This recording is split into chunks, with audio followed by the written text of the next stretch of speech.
Earlier today, President Trump met with the Prime Minister of Sweden and admitted to not knowing much about the country, except that all of his apartments had IKEA furniture when he was just starting out as a slumlord. President Trump said California Representative Maxine Waters should take an IQ test, which is kind of like Charlie Sheen telling you to get tested for STDs. The Trump administration has quietly decided once again to allow Americans to import the body parts of African elephants shot for sport, despite presidential tweets decrying the practice as, quote, horror show. The president reversed his course on the practice when advisors pointed out that that's exactly the same thing he's doing to the elephant that represents the GOP. A new report says the world's billionaires last year made so much money that they could end severe poverty 7 times. Billionaires considered ending poverty, but then shrugged and decided to continue installing a shark tank in their luxury hot air balloons. Donald Trump says that he may visit Jerusalem for the opening of the new U.S. embassy. It all depends on whether or not Jerusalem has a KFC. Live from Los Angeles. And finally, President Trump says Russians had no impact on our votes, but there was some meddling. He also characterized his evening with Stormy Daniels as more of a tropical depression. The Trump Report starts now. Live from Los Angeles, California, AFTERBUZZ TV and America's Voice, this is the Trump Report. Yes, this is indeed the Trump Report. Welcome. Thank you for joining us here on AFTERBUZZ TV. And hello to our friends on America's Voice. We're happy to have all of you with us on a Trump-tastic evening, or depending on when you're watching it, Trump-tastic morning. I think afternoon. it's Trumptaneous. It is indeed Trumptaneous. I'm Christian Bladt. To my left, for those watching, it's your right, Tamra Brown and Brooke Soliz on the other end of the desk. Brooke, thank you for taking a break from the books. Yes. And the lawyering. My legal studies. I'm happy to be here. So most weeks when we do the show, I usually have the same joke of like, well, where do we start? Because there's usually something that's so obvious that you're going to start with that you kind of have to dive in. And this week is no exception. Yes. That's right. Seriously. If in the office pool you took Sam Nunberg as our first topic, you would indeed be a winner chicken dinner. I'm going to start with Brooke because you were posting about it kind of in real time. You seem to have had plenty of time.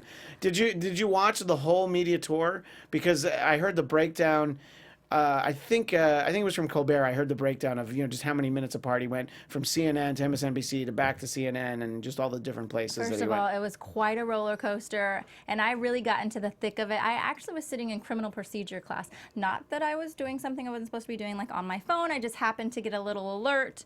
A lot of people were tweeting about what he had said to Katie Tur on MSNBC, which was just in the juice of it. And then, of course, he went on to speak with Ari Melber and then just really shocked the world.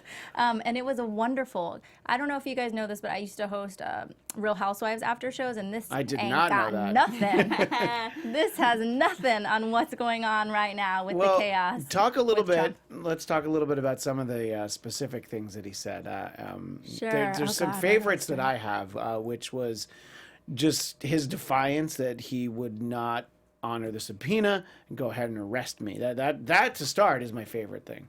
And we'll go on from there. So talk a little bit about that. Okay. And if it was one of those things that you heard it and you're like, well, I must not have heard that correctly. This guy couldn't be for real. The one thing that he said that kind of got the ball rolling and got everyone really talking was that he did believe that Trump did something, although he won't say what, in order to make Mueller, bring him in and question him further. Of course, if there was nothing, I don't think that this would be going on in the first place. So that was the first thing that he said, which is in itself incriminating, not for him, but for Trump potentially. Oh.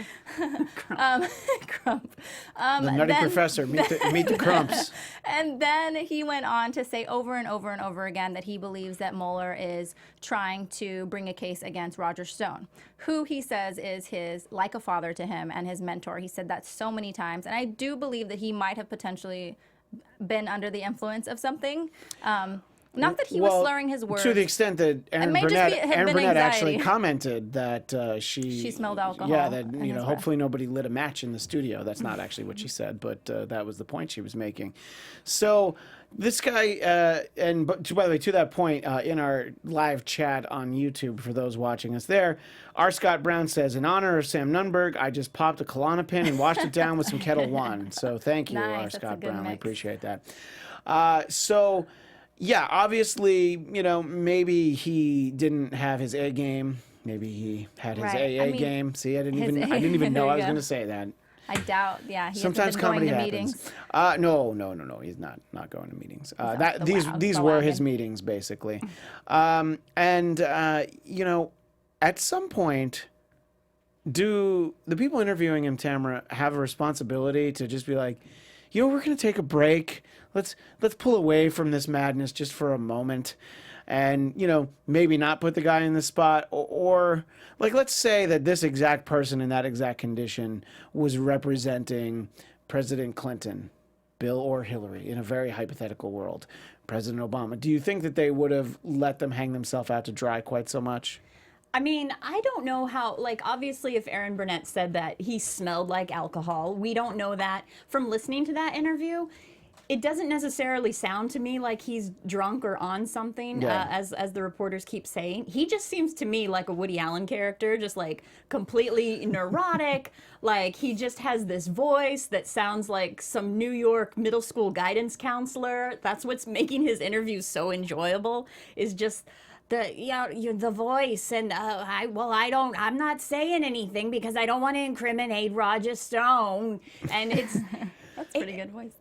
He's so entertaining, just his voice in of itself. So is it the reporter's responsibility? I think they've been doing a really good job at trying to make him sound as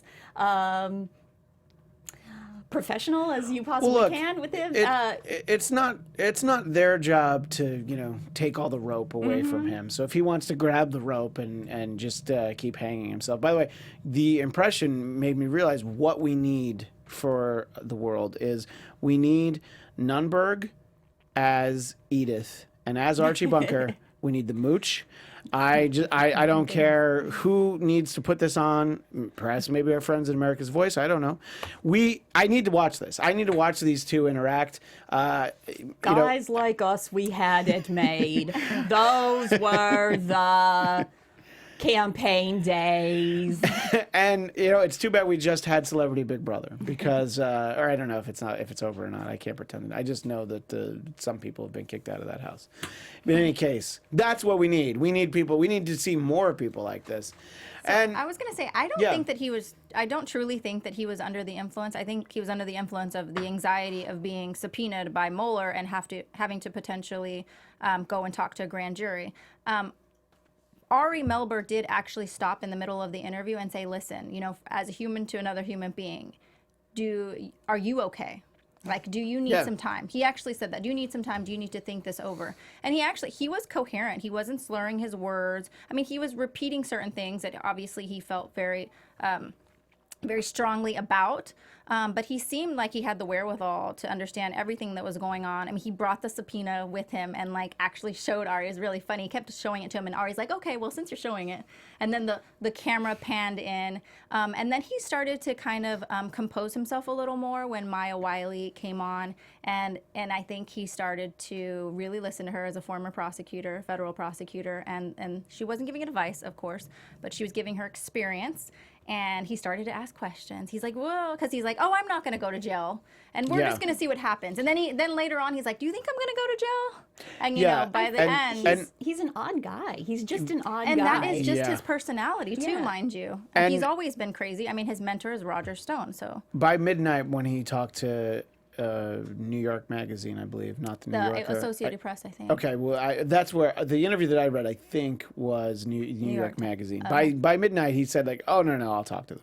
Right. So somebody got a hold of him, and or the Xanax wore off, or but And it's Allegedly. interesting because his role, he did not end up all that deep into the campaign. You know, I mean, it's sort of one of those people you have to think back on. He was like a political advisor before Trump was Fired actually in 2015. He had And 2 he's- months with the campaign and only. and he was fired and rehired a couple of times. So But you he can think has of him. worked. You can think of him as the Billy Martin of the Trump campaign.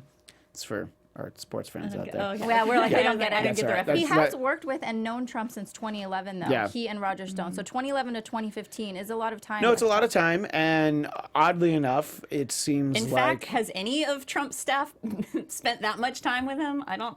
well, Omarosa had, you know, but and back to off. Celebrity Big Brother. Yeah, I don't know. You know, it's a good point. Who does he have on his staff that? Ivanka. Well, Oh, well, that's because he bore her as a child. yeah, I just She thought has of no choice. yeah. Well, I guess I don't know. I mean, you know, Angelina Jolie sure doesn't talk to John is Voight, true. so you know, there are definitely ways to you know Sever ties. sever ties. So and it's interesting, you know, really when you think about how this guy's not that much of a player, but clearly somebody feels like he knows something, and at that very early stage, that would be the time where I'm just going to use the word administration, but where Trump and his closest advisors maybe weren't as all in on it. You know, they just figured like, this isn't something that's really going to happen. This is going to help me, you know, write a book, do a TV network, you know, all the possible things that we heard that he would get out of having run for president after he got out of the race, you know, especially in 2015. I don't think that he was taking it quite so seriously at that point. So that is definitely the point where mistakes could have been made, where it's just like, oh, hang on, I'm just going to call Putin and see what he thinks, you know? So I think I think he knows something, but again, I'm always very skeptical to think that this is the Watergate style sort of takedown that our friend Scott Moore, who usually sits where Brooke is, he's just counting down the days to the impeachment. And I expect him to keep He counting and for a while. Maxine Waters. Maxine Waters, who I believe needs to take an IQ test from I heard that somewhere, and That was racist, Christian. I heard it from the president, right? right, And that's right. hashtag. Like I said, that's that was that's hashtag real news, okay? Because it came from the president, so that's how you know. So I don't know. I mean, what do you think? You know, Brooke, I know that you're in law school. You're aspiring. You're not actually you're not a legal expert, No, but and I'm not giving legal advice, just so you know. you're not going to give legal anything I say. advice, but when when somebody like Nunberg is in this situation, what do you do when you sort of do like this isn't going to actually, as long as he shows up when he needs to, he's going to be fine, right? I mean, there's no Well, repercussions to saying I'm apparently- not going to show up as long as you actually show up, right? Well, there are repercussions if he doesn't show up. Apparently, but saying he's not going to show up, that nothing could actually happen. no, right? Yeah. no. So apparently, he's already in violation of not having produced the emails that Mueller has requested of him. And he says, well, it's too broad. I don't know what his lawyer is advising him. They have a couple of options. If he feels like there's an undue burden on him to produce all those emails, then his lawyer could file a motion to quash the discovery motion. He could ask for an extension, a deadline to be able to produce those emails. But in terms of showing up on Friday in front of the grand jury, if he doesn't, then he'll be in contempt of the court. And as we saw with the Clinton probe back then, and I forget her name, but there was Susan McDougal. Right. She decided Nice. not to testify, and she went to jail for, I think, 18 months. And so those are the real possibilities for him. And I think he thinks it's not going to happen. Well, he must know now that it's possible that he'll go to jail, which is why he's finally saying that he's going to go in front of the grand jury. But his testifying as a witness plays an important part in this whole probe. If it wasn't, then Mueller wouldn't be calling him down. I don't think it's that essential, but there's clearly some tie between him and Roger and all of the people that were listed on that paper. It was Donald Trump, Hope Hicks, Carter Page, and like 3 or 4 other people. Clearly, he has ties to those people via email or via some type of information he knows that's necessary in order for Mueller to implicate someone further down the line. I just So- thought, call me naive, but I thought if you get a subpoena, you have to go to be questioned. And in just anybody, in any of us in this room, if we're subpoenaed and we don't show up, we go to jail. Is that not how it works? That's exactly how it works. Yeah, well, I mean, I think that he was worked up, and maybe some of it was theatrics, perhaps. But yeah, I mean, that's actually what I thought too. I was like, okay, so yeah, and that is the case. If he doesn't show up, there's no reason to expect him to not be arrested. But now, if he doesn't show up, is he going to still be in the country? Now that's the question, because does he really know something? And I'm not even saying he necessarily knows anything that would incriminate President Trump. Maybe he knows something that's going to incriminate himself pretty badly. So he's just he did say that apparently Mueller offered him immunity, and that he himself was not the target, or he was not being questioned himself. In other words, that they had nothing on him, and that there was nothing that incriminated him. These are his own words via his talks with him and his lawyer and Mueller and the FBI. But he also said there are embarrassing things in the emails. So, I mean, you're talking to Roger Stone every day. Yeah, talking about people. Like, I kind of think it's just a matter of he doesn't want to sit in front of his computer and go through his inbox like that. No, who would want to do that? Nobody. Every time anybody says to you, like, "Oh, can you resend me that attachment about the thing?" You're like, "Oh, I don't want to bother with that." Like, I think he just doesn't that's want like to do one part of it. task. That's the discovery part that they've requested, and then there's the part where he needs to go and talk to the grand jury. I don't see how it would hurt him to talk to the grand jury unless he feels like he could potentially implicate Roger Stone, who he's so worried about. If he has nothing that's puts Roger Stone in a bad light, then why not speak with him and save your friend, actually? Right. Well, I mean, maybe that's who got to him. Maybe Roger Stone is the one who talked to him. Now, he went as far as to characterize Sarah Huckabee Sanders as a, quote, unattractive fat slob. Now, I would say that he's actually mistaken. He was thinking of her father, but actually, he's a good-looking guy. I'm just teasing. It's just jokes. But that's the sort of thing that helped feed into the narrative that he was unhinged. And, that was... I don't even know exactly what that was, because I heard that audio, but I heard it sort of with everything put together, so I'm not even quite sure where that came from. And you're just like, yeah, what is this guy trying to do? I mean, I guess he's trying to burn everything down. But I hope that he spent Monday night like with friends and family and loved ones, and didn't do anything where he could have hurt himself. You just feel like, and by hurt himself I mean he could have just fallen down the stairs. I don't know, I'm a little worried about this guy, and it'll be interesting to see if we get anything out of him. And by we, I mean the Trump report, because I'm expecting him to walk in at any point. He's been on every show. He's been on every show. To invite him to He's been on every show except this one. Did you extend an invitation? I should have. I heard he even called QVC at one point.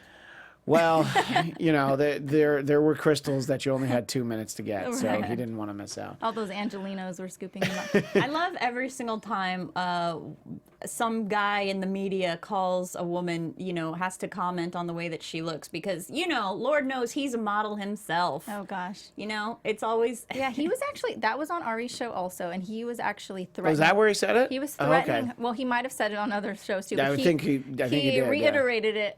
Reiterated his sentiments on Ari's show, and he actually threatened her. He was like, she needs to stop lying for Trump. I'm telling you right now, Sarah, stop. I think he said, like, that's an order or something like that, or and that's a...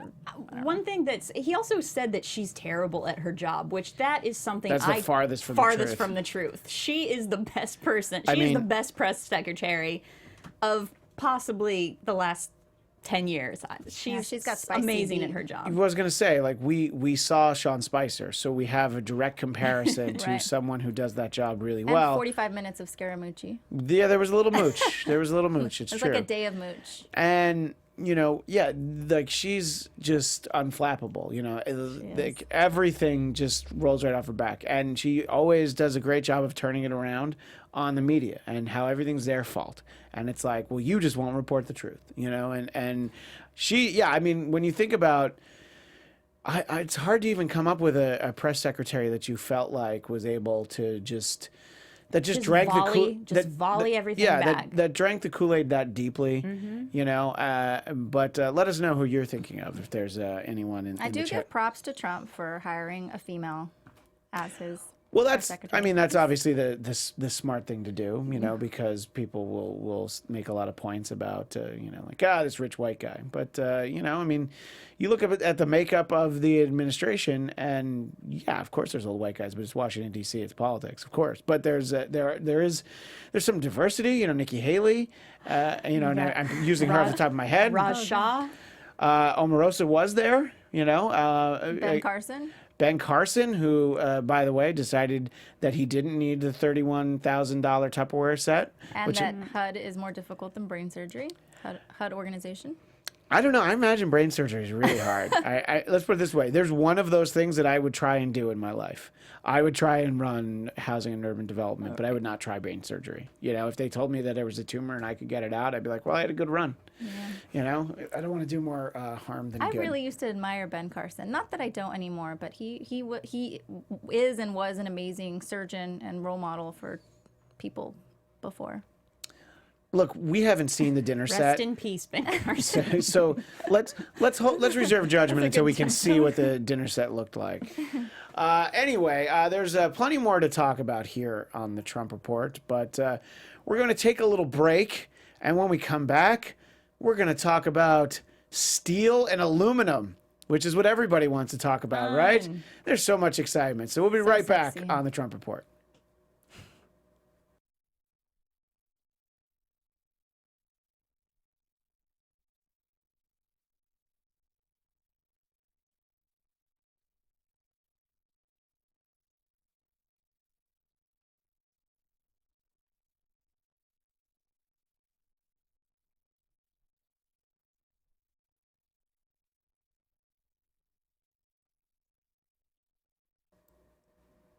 Welcome back to the Trump Report. I'm Christian Bladt. That's Tamra Brown. That's Brooke Soliz on the end of the desk. For those just listening, you didn't see me point. You don't know that we're at a desk. I could have just hit the wall. You don't really know. But anyway, we are back, and there are a number of things to talk about. Tamra on the trampoline. That is indeed.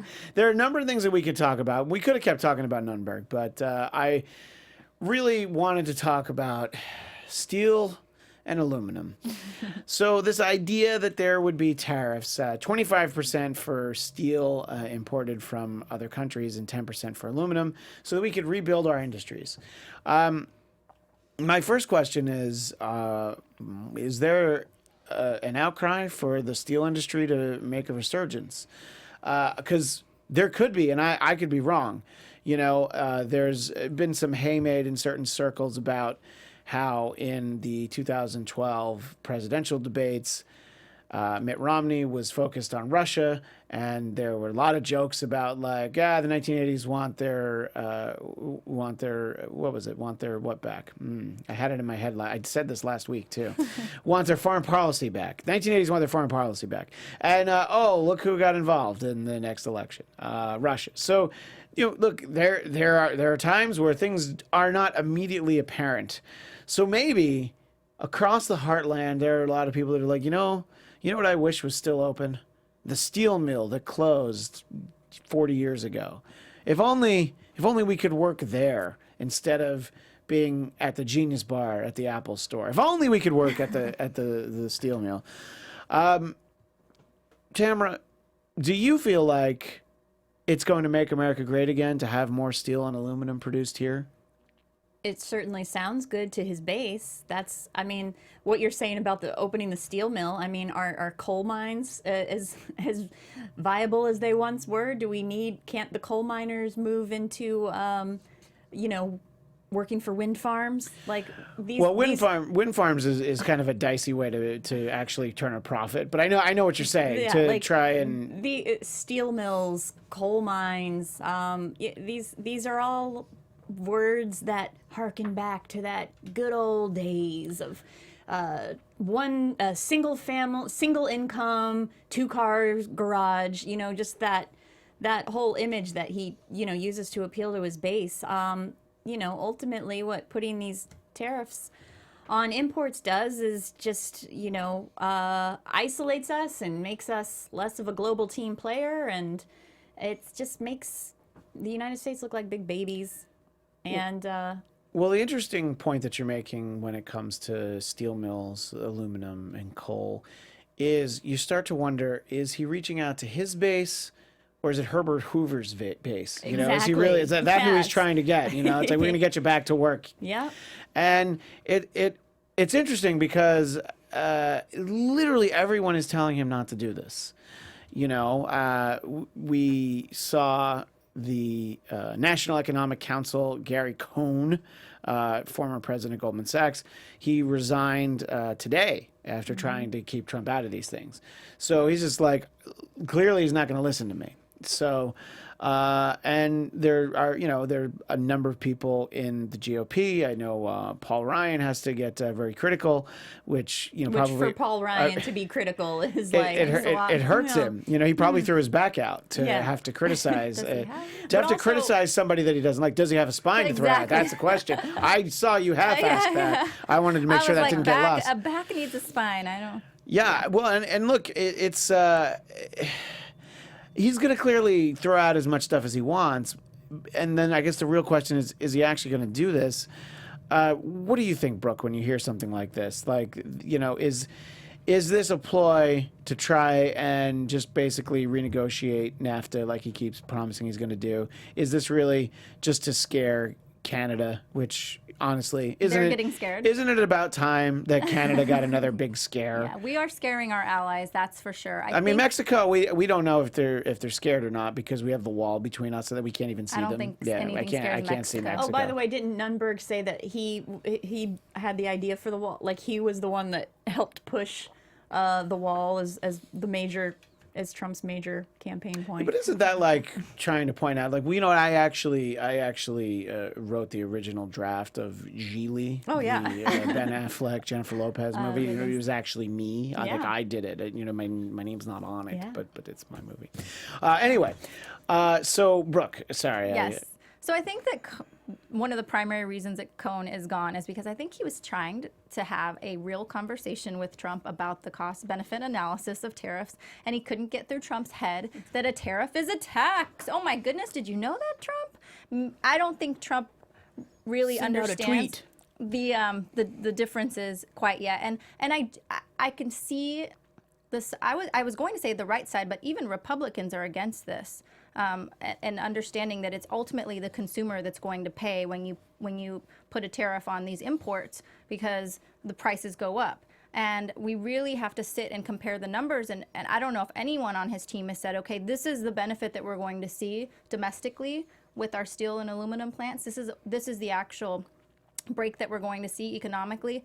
And then compared it to how much everyone else is going to have to pay, including those who are taking advantage of the imports that we take advantage of through our allies. And then, of course, looking at the broad picture of whether or not this really does hinder free trade. And we know that it does. And we know that ultimately, if you think about it long term, it's not in our best interest. That being said, the fact that Cohn left, and I hope he was having that conversation with Trump, the fact that he left, now I'm thinking that Trump is pretty darn set on it. But then again, he changes his mind every other day. So I'm about 56%. Ooh, that's a very specific percent. It's a little bit more than half. Just a tiny bit more. That's what I'm leaning towards in terms of where Trump feels or stands in terms of actually implementing this tariff plan. Yeah, I think that it really does come down to sort of narrow view, small picture stuff, and not taking into consideration that if you have the tariff on steel from all of these countries, that the retribution is, well, they're going to tax everything or tariff everything because it's not a tax. I mean, yeah. Yeah. So, and I think that that's what he needs people telling him. And I mean, if he ultimately decides to try and do it, more power to him. But, earlier today, the Swedish prime minister was there. And he, standing right next to Trump, pointed out that this is a really bad idea. And apparently we get a lot of steel from Sweden, which I didn't realize. So, the more you know, as they say. It's all those little Allen wrenches. Oh, the little for little the sprockets from the IKEA. IKEA furniture. Yeah, exactly. I mean, That's all the steel from. that's all the steel that they export. So just imagine if the tariffs are on there, we can get IKEA furniture, but we won't be able to put it together. Which, in all honesty, That's like that Twilight Zone episode where all the guy wants to do is read. time enough at last. And then his glasses break. Spoiler alert. Anyway, yeah. So I don't know. I think that I think he's clearly somebody's in his ear about why this is a good idea, but I do think it's a ploy. I think the real end game is renegotiating NAFTA, which he hasn't talked about in a little while, and I don't do much trading with Canadians and Mexicans. It's just who I am. I keep it all in house. I do everything here in the U.S. I don't do anything across the border. So I don't know if NAFTA is this raw deal that he characterized. Conservatives are against it, and I don't see his base really pushing for it. I actually see the opposite. So you have a good point if that's his strategy, is to kind of make his way through with this little controversial issue. I hadn't thought about that. Or, there's always the case that anything that he He's trying to does is to try to distract. Right. Exactly. Right. Try to distract from something else that's happening. There's always that. He's like, well, damn, I'm just gonna tax Start a trade war. steel. Yeah, it's like let's just do that. It's kind of a boring Yeah. distraction because he usually knows to really cause a commotion, to make a statement about a race or Yeah, sexual just say orientation, something racist something a little instead. bit more inflammatory than steel and aluminum. Look, I'm going to have to beg to differ because obviously trade negotiations and trade wars are fascinating, as evidenced by Star Wars Episode 1, The Phantom Menace, where we start off right in the middle of high-level trade negotiations with some very racist characters. So clearly, it's very exciting stuff. We're going to take a break in a moment, our last break of the show in a moment, but want to have fun, learn, and grow in all areas of your life? For those who do, have we got a podcast for you? Conversations with Maria Menounos, podcast edition, is hosted by our AfterBuzz TV founder, Maria Menounos, and drops every Friday on iTunes. Conversations with Maria Menounos features celebrity and influencer interviews, along with secrets and tips on how to be better in all aspects of life, from health and wellness to career and relationships, finances, and more. Let our Maria be the big sister you never had. I never had a big sister. This is what I need. Just go to iTunes and subscribe to Conversations with Maria Menounos for free. That word again, free.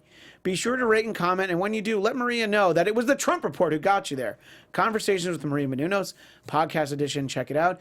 They have great guests on that show, including, I've been on that show a couple of times. Not the podcast edition, but I'm available. Anyway, when we come back, we are going to tidy up a few other odds and ends that are going on in the news. So please, don't go anywhere. We'll be right back.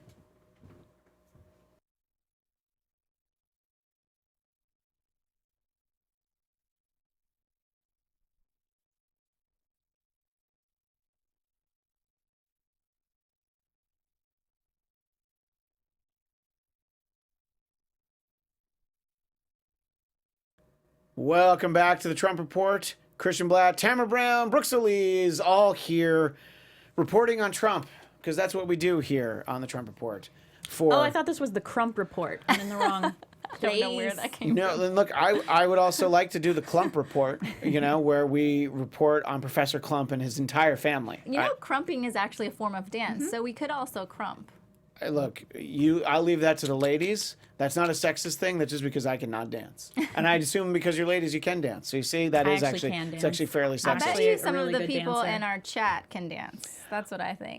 They probably can. They're saying and a lot tonight. Anthony in the booth, if you could raise the font size of the chat just a little bit. We were talking before the break about tariffs on steel, and I can't let a comment slide by that I saw in the chat from Shareable, Texas.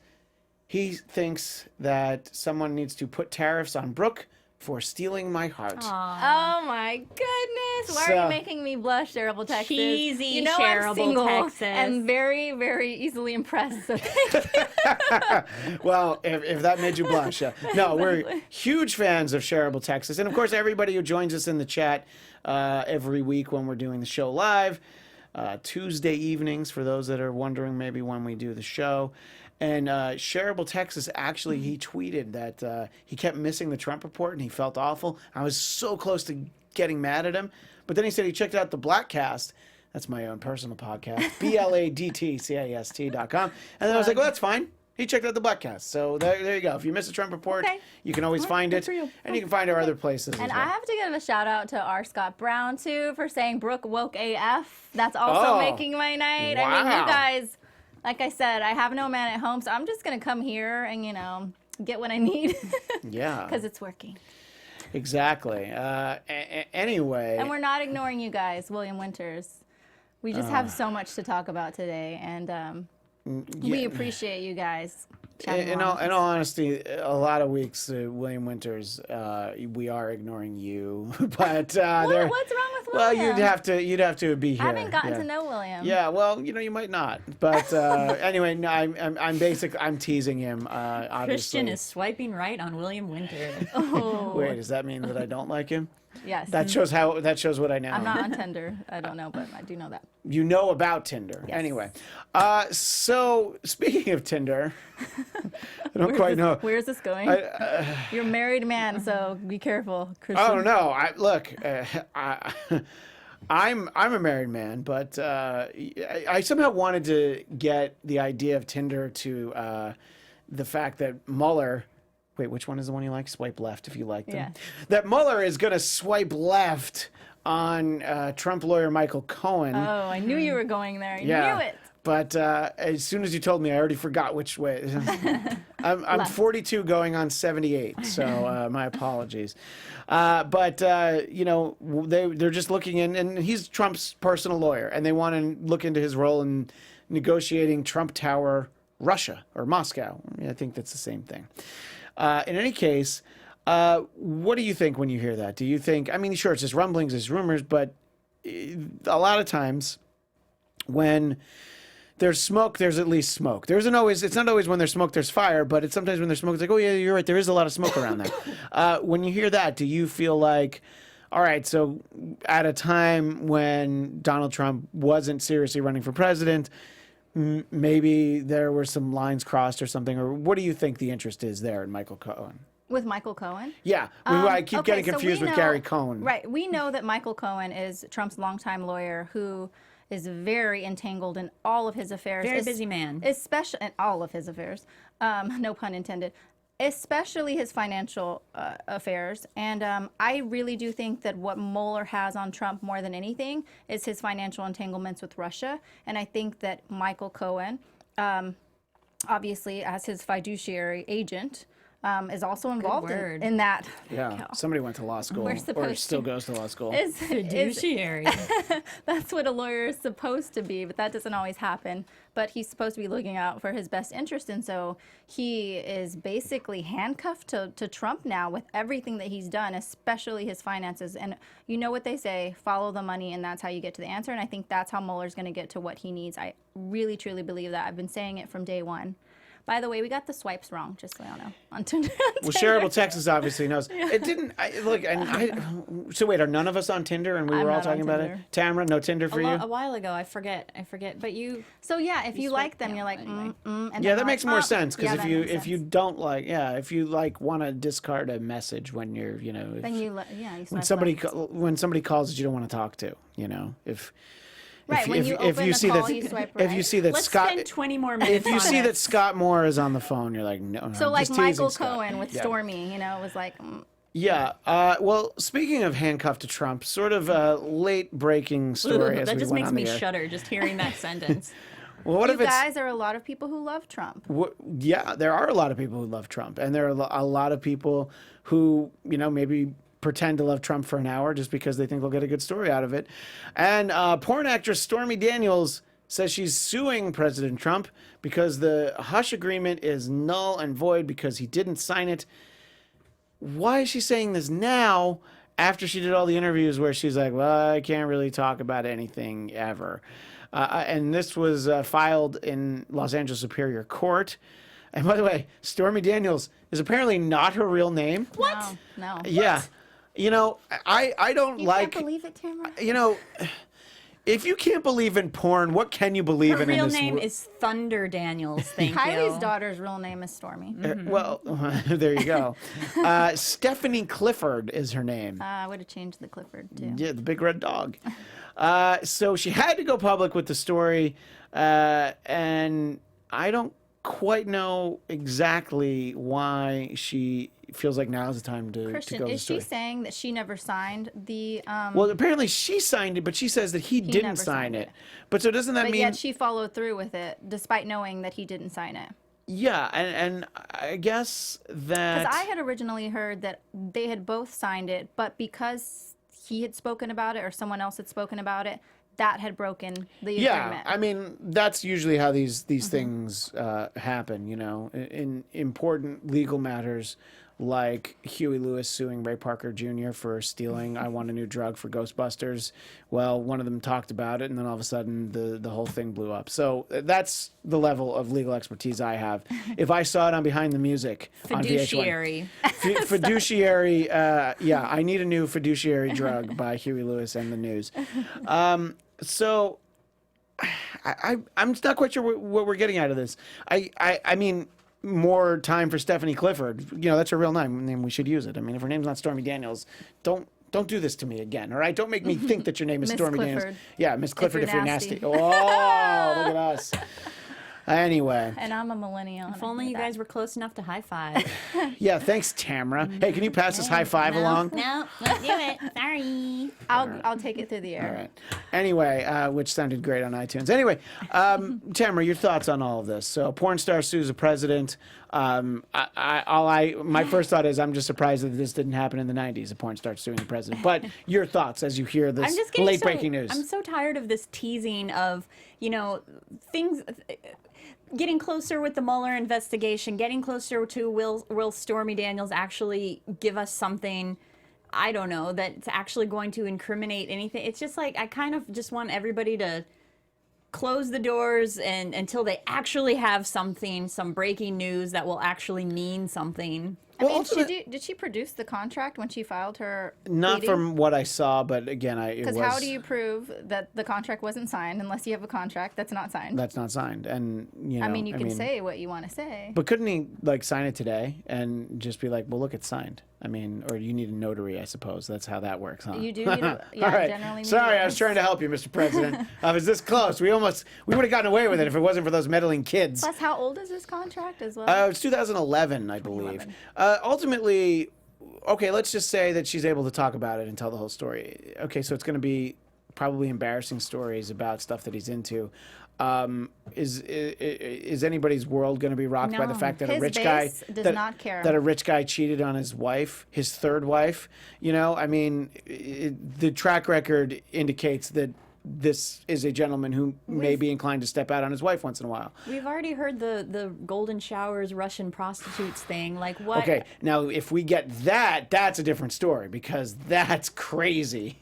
That like you know. In the But words it's of going Comey, to- oh lordy, I hope there are tapes. If TMZ rolls that out, you know, and they're all sitting around drinking out of their big gulps and they're joking about it, then you know, then that's going to be an amazing half hour of television. But why will that make more of a splash than what? Oh, now we know. But yeah, I mean, well, that there's a tape. There's apparently no tape of Stormy Daniels, of Stephanie Clifford. So That we know I of. mean, yeah, that we know of. But to Brooke's point, it's like the base clearly You're doesn't care. insisting on calling her by her real name, like Look- like Dumbledore to Look, Voldemort. I just figured out that Clark Kent is Superman, all right? And so I can only call him Clark, all right? I can't, there's no Kal-El, all right? So yeah, Stormy Clifford, all right? What about a hybrid? Clifford. But to Brooke's point, this isn't really going to impact the base. You know, I think that the people who are on board the Trump train, even those who got on reluctantly, were a little late to the party. I think that they're not going to jump off now. I mean, there are a number of things that you could have seen in the past 2 years that might make you decide that this isn't a guy that you maybe feel good about. The fact that he can, with a straight face, court religious groups and, you know, family values, all of those things that we hear, faith-based voters, you know, when he's probably one of the worst representations of the things that are important to Yeah. them. You know, second to Bill Clinton that I can think of. You know, at the same Second. well, maybe, you know, it depends on who you believe. But the point being that it's just, I don't think anybody is going to really lose much sleep over this. So it'll just be an endless barrage. And to borrow the pun, it will rain down on us from all of the media. And then what do we get out of it? Nothing, really. I mean, as a society, we should care, but He wasn't president at the time. He wasn't president, and his base has openly said they don't care. A lot of them who are conservative Christians say that God forgives if he had those affairs. Oh, I just thought of something. What if she says that she had an abortion? Wow. That could actually, I don't know. Like, I'm trying to think of like something that could actually rock his base. Well, know. he could just say that don't he's praying for her or something. You know, there's an easy out on that, but it's a great way to leave it, isn't it? With that, but we didn't say are that. indeed out of time. So thanks to everybody who joined us in the chat, and for everybody watching, of course. You can follow the show at Trump Report ABTV. You can find me at Christian DMZ. Tamra, where do people find you? You can find me on Twitter at HeyTamra_ and all other social media at HeyTamra. Brooke Soliz, where do people find you? Hey guys, you can find me at Brooke Soliz TV on all social media. And that's it for tonight, and we will see you next time on the Trump Report. Thanks so much, everybody.